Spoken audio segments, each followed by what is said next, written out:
అలా నా రిక్వెస్ట్ కూడా అందరికీ, చాలామంది విగ్రహాలు, శాల్వాస్ ఇవన్నీ తీసుకొస్తూ ఉన్నాను.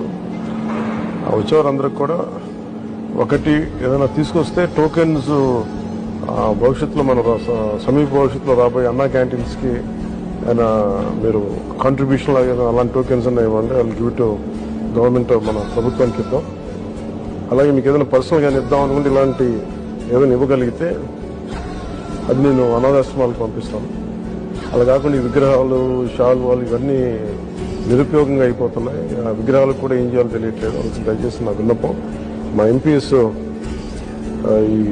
ఇది స్టార్ట్ చేశారు, ఇనిషియేట్ చేశారు. ఇట్లా మనస్ఫూర్తిగా వాటి స్ఫూర్తిని తీసుకొని అందరిని దయచేసి కూరగాయలు ఇవ్వని కాదు కానీ ఫ్లవర్ బుకేస్తో మనీ వేస్ట్ చేయొద్దు, విగ్రహాల కోసం ఇబ్బంది పడద్దు.